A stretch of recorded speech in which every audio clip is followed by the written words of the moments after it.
All right, folks.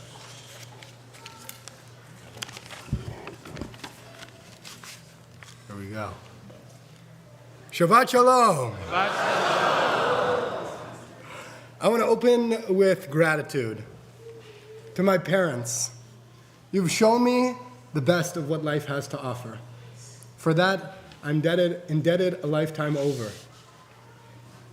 Thank you for everything you've done also to put this together. To my rabbis and teachers, every word of Torah that I speak is but a refraction of what I've learned from you. To my sisters, I love you. And to all the people who I love who have come out to celebrate this weekend, from West Coast to East, England, Israel, and even as far as Switzerland. Thank you for coming to celebrate this moment in my life and bringing your whole presence to it. So the Parsha this week, Ki Tetzeh. Lots of good stuff in there. I had such a tough time deciding whether I should speak about the rebellious son being stoned to death or not kidnapping and selling your brother into slavery. Ultimately, I settled on a different theme altogether. The mystery of life and love. To open, I want to locate us in the spiral of Jewish time. Today is Yud Aleph Elul, the 11th day of the month preceding Tishrei. In 19 days, we celebrate Rosh Hashanah, thereafter Yom Kippur, and Sukkot. Elul is the runway. Now is the time to reflect, look deeper into ourselves, the effect and meaning of our actions, peel back a layer, lean into vulnerability, open our hearts, and commit to action. Yud Aleph Elul. Yesh Omrim, there are some who say, that the name of the month Elul itself contains a clue unto the most important aspects of being in relationship with those around us and also the divine. Elul, Aleph Lamed Vav Lamed, is an acronym.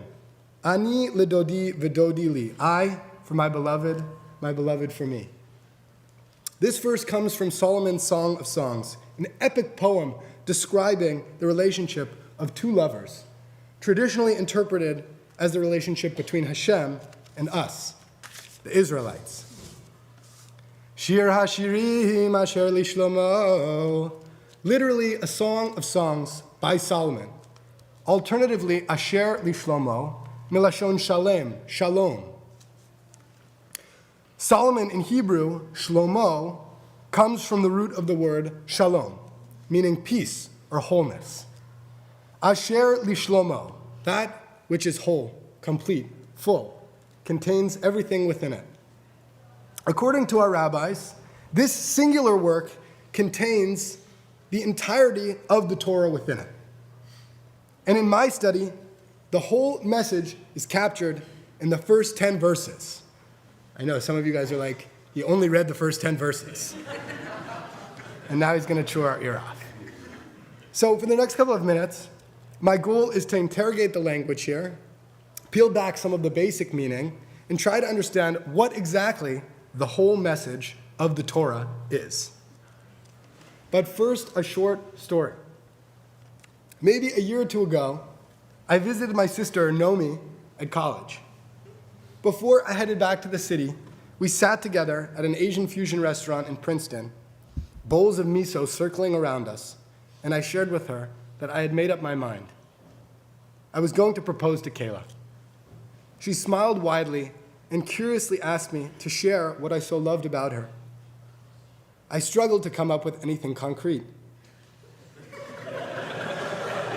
I love how I feel when I'm with her, I responded. Recently, she reminded me of how moved she was upon hearing that response, that it really stuck with her. I'm sorry if this disappoints you, Nomi, but I have to revise my answer. And mentioning the 5 senses of the body, the first 10 verses of Shir HaShirim clue us in to the mystery of love. Sound, Shir Hashirim, sing a song. Open your ears to love.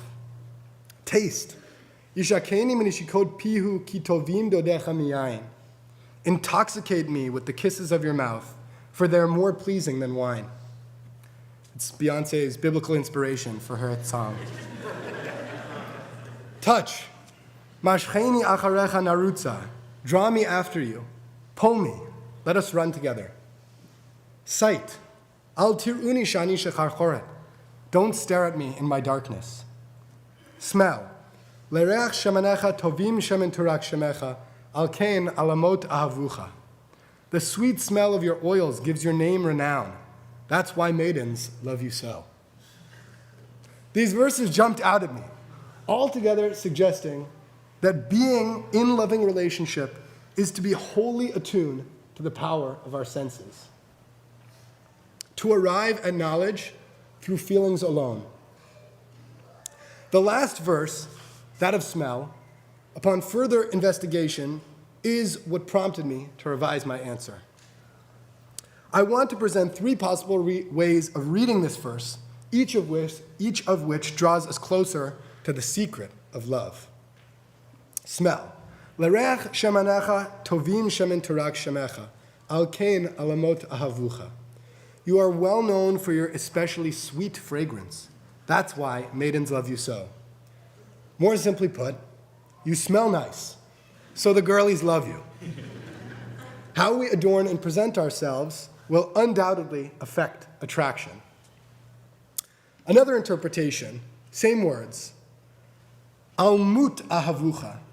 I will love you till death. Oh, I have sensed something unique in you. Therefore, almut ahavucha. I will love you till death do us part. In other words, a person's intrinsic qualities are those which you wish to enjoy always. And finally, the interpretation I've settled on. L'reach shemanecha tovim shemen turak shemecha. I've sensed something unique in you. Al kain, now I know. Alamot ahavucha. Milashon alam.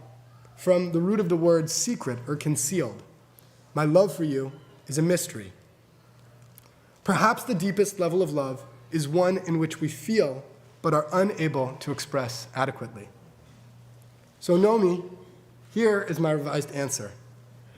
Why do I love my beloved? I have absolutely no clue. Why? Yes, of course, there are many features and traits that she possesses that I admire. A sense of adventure, curiosity, care. But that does not answer the question, why?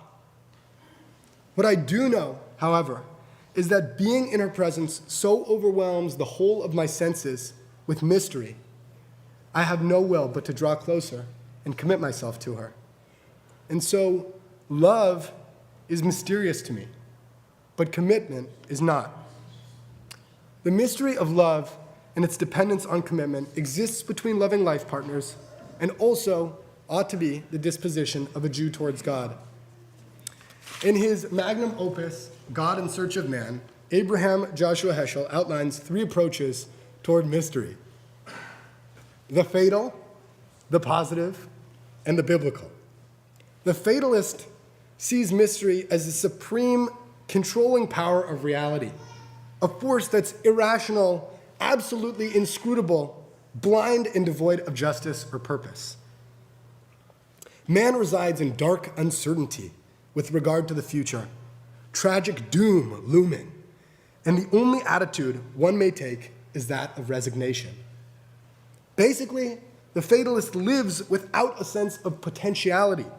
There's no growth or development for us throughout our life. The positivist, with their matter-of-fact orientation, denies the existence of mystery outright. Mystery is only that which we do not know yet, but shall be able to explain one day. Assertions about the nature of reality or a realm of values transcending our familiar world are meaningless, as all meaningful questions are principally answerable. Put simply, the positivist falls victim to arrogance. They hold steadfast to the belief that their intellect will save them, even in the face of the most natural demise, death. The biblical disposition, pioneered by our forefather Abraham, understands mystery not as an ultimate, dooming, blind, or irrelevant force, but as one that brings us into conversation. Our fate is determined by covenant and commitment.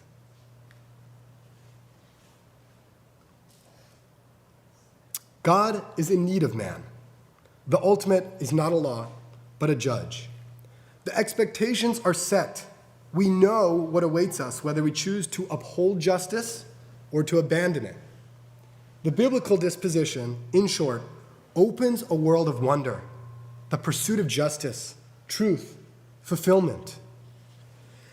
Mystery draws us into conversation, invites us to take control of our fate. Yet to do so, one must clearly know what is expected of them. Every relationship has their do's and do nots. For example, I'll take them from the Parsha this week. With God, do remember that you are tasked with serving justice because you were slaves in Egypt. With Kayla, do make and serve coffee in the morning.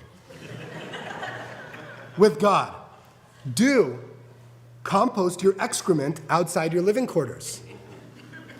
With Kayla, do bring flowers for Shabbat and other occasions. Don't. With God, don't profit off a loan to a friend. With Kayla, don't play harmonica late at night after she's been working all day. With God, don't abuse or withhold the pay of your employees. With Kayla, don't cook 5 things in the kitchen and leave the dishes overnight.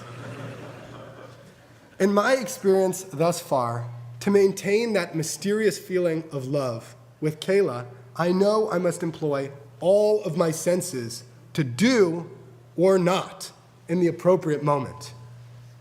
In both instances, to do right by another necessitates at times being proactive and at times restraint.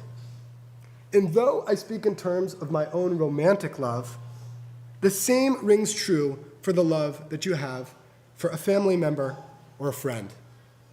That mysterious feeling of love exists between all of creation if we open our senses to it. And so I return to my initial question.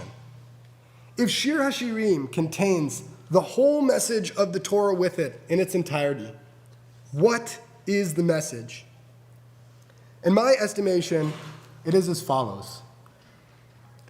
Open your senses to mystery. Love.